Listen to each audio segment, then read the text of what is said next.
అవునా, ఇక్కడ విగ్రహం లేదా? సతీదేవి శివుణ్ణి ప్రేమించి వివాహం చేసుకుంది.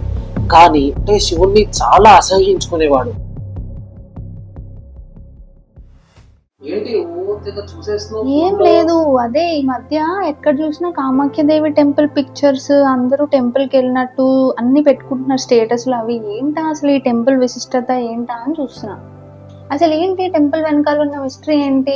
ఓహో, అయితే కామాఖ్యదేవి టెంపుల్ గురించి వెతుకుతున్నావా? సరే, నేను చెప్తా విను. తనతో పాటు మీరు కూడా వినండి. Let's dive into the video.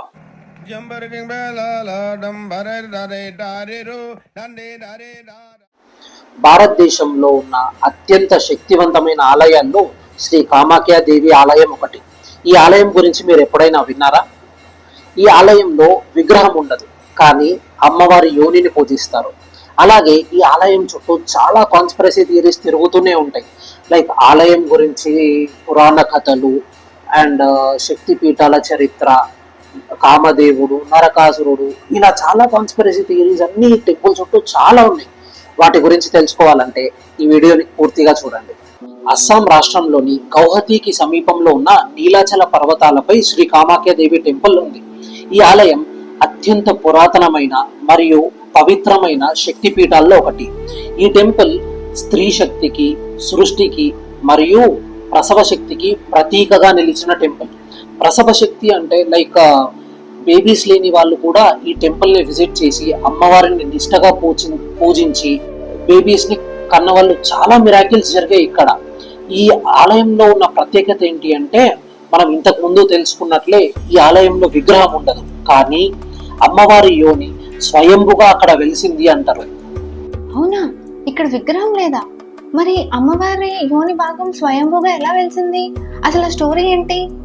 పూర్వకాలంలో దక్షుడు అనే మహారాజు ఉండేవాడు. అతడు బ్రహ్మదేవుని కుమారుడు.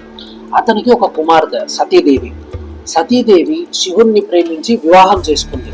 కానీ శివుణ్ణి వివాహం చేసుకోవడం మాత్రం దక్షుడికి ఇష్టం లేదు. సో దక్షుడు ఏం చేసేవాడు అంటే శివుణ్ణి చాలా అసహ్యించుకునేవాడు. అతడేంటి శ్మశానాల్లో తిరిగి బూడిద పోసుకొని ఇలాంటి పనులు చేస్తున్నాడు ఏంటి అని దక్షుడికి చాలా విపరీతమైన అసహ్యం కలిగేది శివుడి పైన. అలా కలుగుతూ అలా ద్వేషం పెంచేసుకున్నాడు అనమాట శివుడి పైన. కానీ ఒకరోజు దక్షుడు ఒక మహాయజ్ఞాన్ని ప్రారంభించాడు. ఆ యజ్ఞం కోసం అందరి దేవతల్ని పిలిచాడు, కానీ శివుణ్ణి పిలవలేదు. ఈ విషయం తెలుసుకున్న సతీదేవి శివుణ్ణి ఎందుకు పిలవలేదో కనుక్కుందామని చెప్పేసి దక్షుడి దగ్గరికి వెళ్తుంది. అక్కడికి వెళ్ళిన సతీదేవిని దక్షుడు దారుణంగా అవమానిస్తాడు. శివుణ్ణి అనరాని మాటలు అనేసరికి సతీదేవి తట్టుకోలేక అక్కడే యజ్ఞంలో ఉన్న మంటల్లో దూకేసి ఆత్మహత్య చేసుకుంటుంది. సతీదేవి మరణించిందన్న వార్తను విన్న శివుడు చాలా శోకానికి గురవుతాడు. సతీదేవి శవాన్ని తన భుజాలపై వేసుకొని ఉగ్రతాండవం చేయడం స్టార్ట్ చేస్తాడు. ఆ ఉగ్రతాండవానికి ప్రపంచమే అల్లకల్లోలమైపోతుంది. శివుని కోపాన్ని చూసి ఏ దేవత తనని ఆపడానికి ముందుకు రాలేదు. అప్పుడు వస్తాడు విష్ణువు. విష్ణువు వచ్చి శివుని కోపాన్ని కంట్రోల్ చేయడానికి చాలా ట్రై చేస్తాడు. బట్ అప్పటికీ కంట్రోల్ అవ్వకపోతే విష్ణువు ఒక ఐడియాను ఆలోచించి తన సుదర్శన చక్రంతో సతీదేవి యొక్క శరీరాన్ని 51 భాగాలుగా విభజించి ఒక్కొక్క భాగాన్ని ఒక్కొక్క ప్లేస్ లో పడేస్తాడు. ఆ పడ్డ శరీర భాగాలు పడ్డ ప్రతి ప్లేసే ఇప్పుడున్న 51 శక్తి పీఠాలు. ఇదే శక్తి పీఠాలకు ఆరంభం. ఇవన్నీ శక్తి పీఠాలా? అంటే ఇలాంటి ప్లేసెస్ ఇంకా 51 ఉన్నాయా? ఇంట్రొడక్షన్ లో కామదేవుడు ఈ టెంపుల్ కి రిలేట్ అయ్యారని చెప్పావు కదా, అసలు ఆయన స్టోరీ ఏంటి? పూర్వకాలంలో ఇదే ప్రాంతంలో శివుడు ధ్యానం చేస్తూ ఉండగా కామదేవుడు శివుడి ధ్యానాన్ని భంగం చేస్తాడు. దానికి శివుడికి కోపం వచ్చి 3వ కన్ను తెరిచి ఆయనని భస్మం చేస్తాడు. ఆ తర్వాత కామదేవుడు తన పునర్జన్మ కోసం కామాఖ్యాదేవిని ప్రార్థించాడు. కామాఖ్యాదేవి కరుణించి ఆయనకు పునర్జన్మను ప్రసాదించింది. అందుకే ఈ ప్లేస్ కి కామరూపం అని కూడా పేరు వచ్చింది అనమాట. అవునా, మరి నరకాసుడు స్టోరీ ఏంటి? ఆయన ఎలా ఈ టెంపుల్ కి రిలేట్ అయ్యారు? ఓహో, నరకాసుడు గురించా? కామాఖ్యాదేవిని పెళ్లి చేసుకోవాలనుకునే వాళ్ళలో నరకాసురుడు కూడా ఒకడు. కానీ నరకాసురుడు రాక్షసుడు అయినప్పటికీ అమ్మవారి పైన చాలా భక్తి ప్రేమలు ఉండేవి. ఆయన భక్తికి మెచ్చి, ఆయన ప్రేమకు మెచ్చి కామాఖ్యాదేవి సరే అని చెప్పి, కానీ నాదొక కండిషన్ అని చెప్తుంది.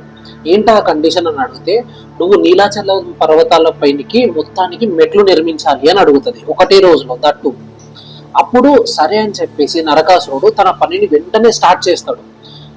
నరకాసురుడు కూడా చాలా శక్తులు ఉండడంతో చాలా ఫాస్ట్గా కంప్లీట్ చేయడానికి, ఆల్మోస్ట్ కంప్లీట్ చేసే టైంకి అమ్మవారు ఇక్కడ తన శక్తితో ఒక కోడిని ముందే కోయిస్తుంది అనమాట.